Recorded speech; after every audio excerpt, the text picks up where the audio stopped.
Great Writers Media.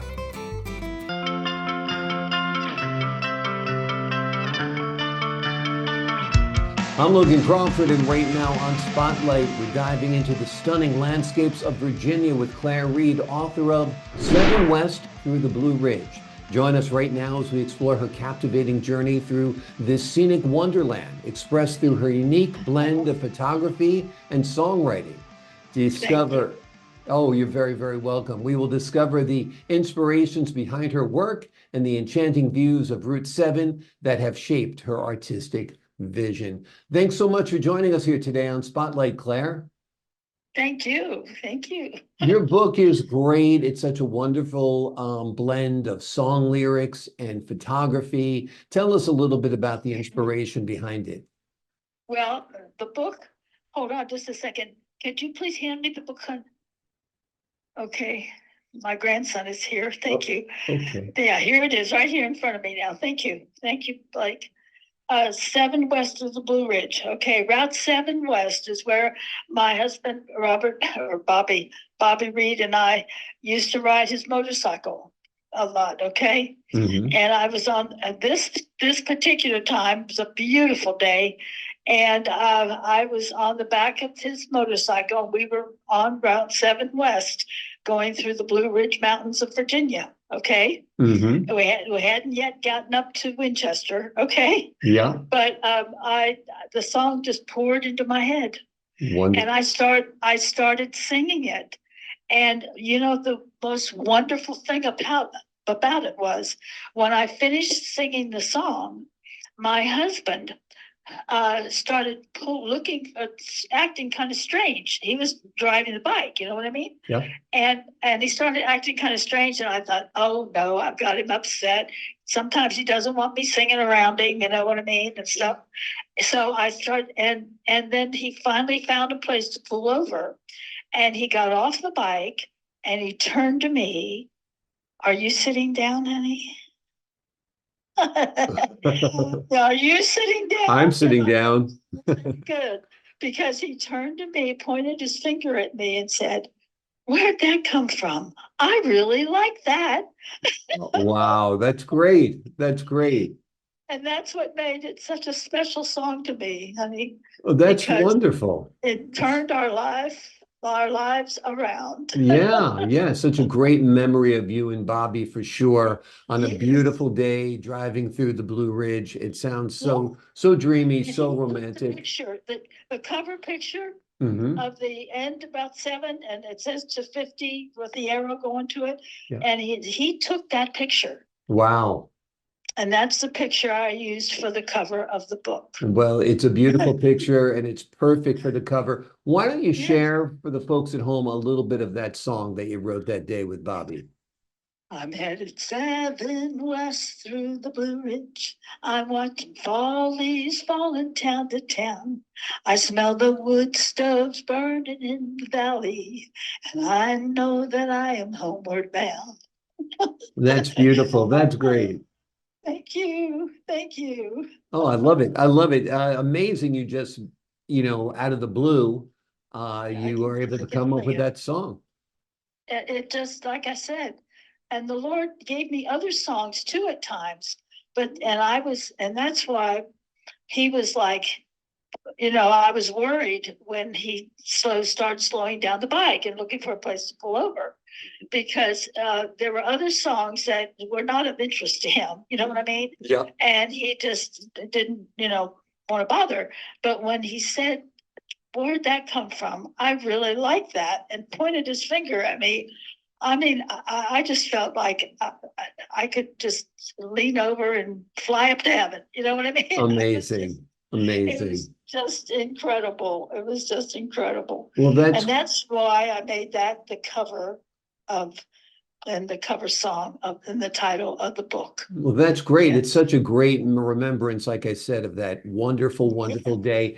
And it kind of, when you're reading your book and you're looking at your pictures and reading through the lyrics, you really get a feel of what it's like to be in that part of Virginia, which is really one of the most beautiful places on earth, I think, right? Yes, it is. Yes, it is. Yeah. We were talking about some of the great places to stop along 7 West back when we spoke last, right? Yes, uh-huh. You were saying there were like old time diners and things like that that you used to go to with Bobby? Yes, and where I used to shop, and actually where I worked for a while was the Natural Mercantile Store. Hmm. I actually worked there helping to sell things to earn some money, that I needed, Yeah. some money. And it was a very good store. Everybody in it was very friendly, and everything about Route 7, and the whole area of Percival and Leesburg and everything.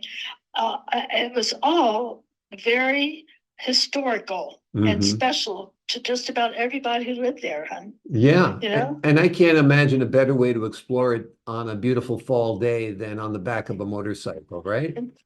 Especially a good old Harley Davidson. Oh, wow. Okay. That's all American for sure. That's great. That is terrific. That is really, really fun.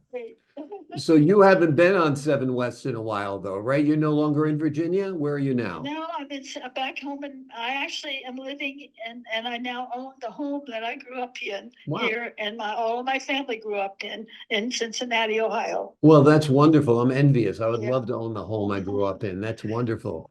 And it's the home my grandfather built. Wow.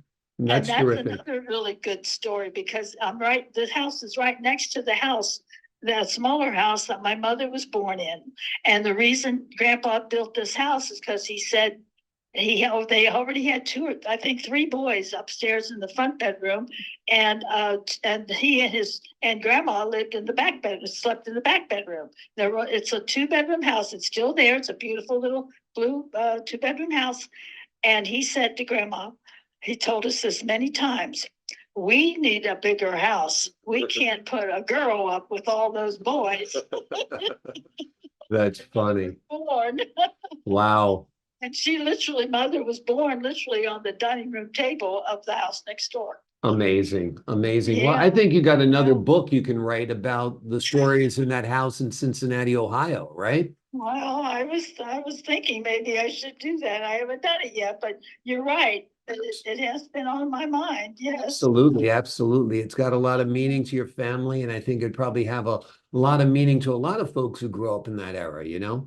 Yes. Yeah. Yes. And right at the end of the street is where my dad's father from Procter and Gamble, who their whole family lived near Procter and Gamble here in Cincinnati, but they had more children, and it was a little crowded. So my dad told us this story many times. Grandpa Mulvaney said, we need a bigger house. We've got to look for a bigger house, Right. Well, he ended up buying the house at the end of our street here on Homer on the right side. And Dad was then like a teenager, okay? Well, by the time, one time when Dad was walking up the street, okay? And just going for a walk, okay? Yeah. He happened to see this pretty young girl or young lady sitting on the steps of this pretty white house here. Right. That was my mom. Wow. That's a great story as well. That's really amazing. Amazing.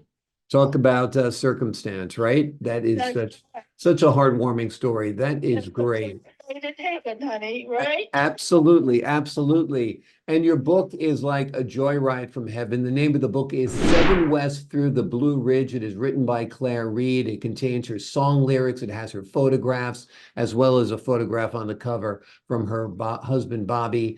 It is an amazing story. It'll make you want to take a road trip yourself as you look at this scenic wonderland. Clare, thank you so much for joining us here today on Spotlight. Thank you so much for letting me come aboard. Thank you. My pleasure. Have a great day. And to the folks at home, I'm Logan Crawford, thanking you for your time this time. Until next time on Spotlight. God bless you. Thank you. Thank you, Clare. God bless. Bye-bye.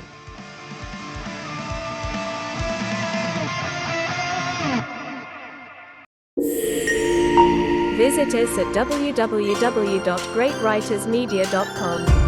Email us at info@greatwritersmedia.com or call us at +1 877 556 0487.